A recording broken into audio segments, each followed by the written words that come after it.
Today I'm going to read Srila Prabhupada's book Lilamrita.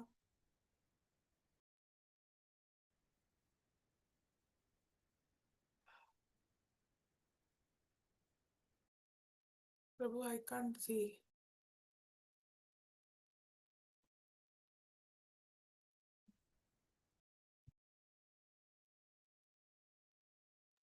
You can see my button. No. Oh yeah, now I can.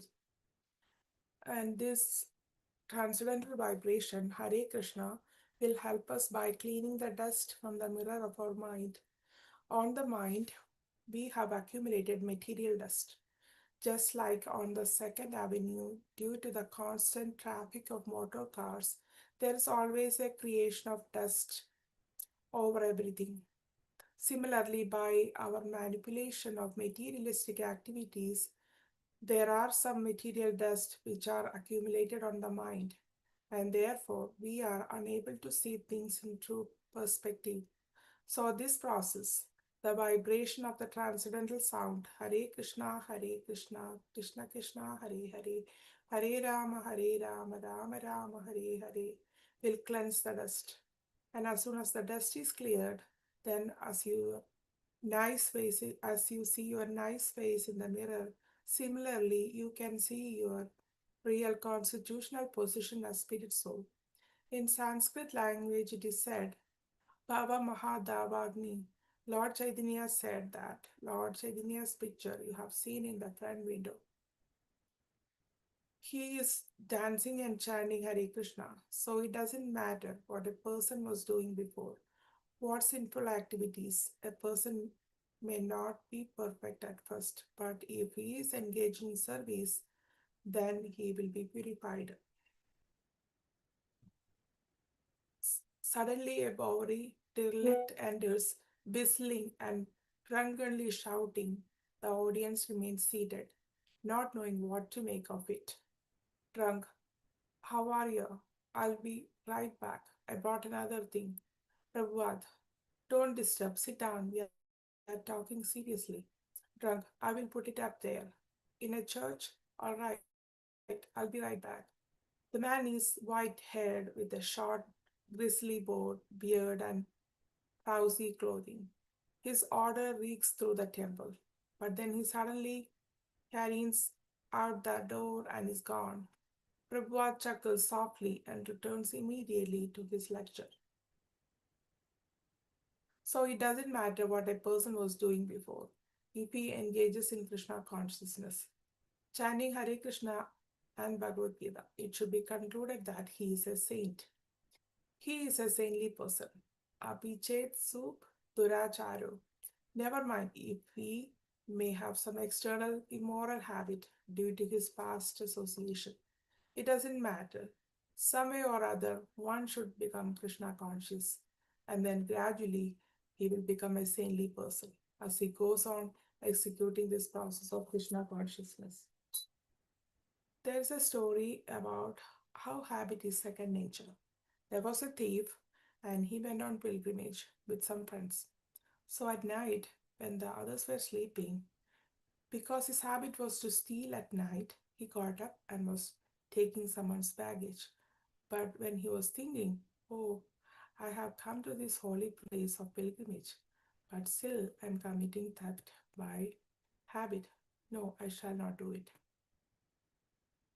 So then he took someone's bag and put it in another's place, and for the whole night the poor fellow moved the bags of the pilgrims from here to there. But due to his conscience, because he was on a holy pilgrimage, he did not actually take anything. So in the morning, when everyone got up, they looked around and said, where's my bag? I don't see it. And another man says, I don't see my bag. And another, then someone says, oh, there is your bag. So there was some rows. So they thought, what is the matter? How is it so happened? Then the thief rose up and told all of the friends, my dear gentlemen, I am a thief by occupation. And because I have that habit to steal at night, I couldn't stop myself. But I thought I have come to this holy place, so I won't do it. Therefore, I placed one person's bag in another man's place. Please excuse me. So, this is a habit. He doesn't want to, but he has a habit of doing it. He has decided not to commit theft anymore, but sometimes he does habitually. So, Krishna says that in such conditions, when one who has decided to stop all immoral habits and just take to this process of Krishna consciousness, if by chance he does something which is immoral in the face of society, that should not be taken account of. In the next verse, Krishna says, Shipram Bhavadi Dharmatma, because he has ducktailed himself in Krishna consciousness, he is sure that he will be saintly very soon. Suddenly, the old tail lick returns, announcing his entrance. How are you? He's carrying something. He maneuvers his way through the group, straight to the back door of the temple where the Swami is sitting. He opens the toilet room door, puts two rolls of bathroom tissue inside, closes the door, and then returns to the sink, sits some paper towels on top of it, and puts two more rolls of bathroom tissue and some more paper towels under the sink. He then stands and turns around towards the Swami and the audience. The Swami is looking at him and asks, What is this? The bum is silent now. He has done his work. Prabhupada begins to laugh, thinking, thanking his visitor, who is now moving toward the door. Thank you very much. The bum exit. Just see, Prabhupada now addresses his congregation. It is a natural tendency to give some service. Just see, he is not in order, but he thought that here is something. Let me give some service. Just see how automatically it comes. This is natural. The young men in the audience look at one another. This is really far out. First, the chanting with the brass cymbals, Swami looking like Buddha and talking about Krishna and chanting, and now this crazy stuff with the bum. But the Swami stays cool. He's really cool, just sitting on the floor like he's not afraid of anything, just talking his philosophy about the soul and us becoming saints, and even the old drunk becoming a saint.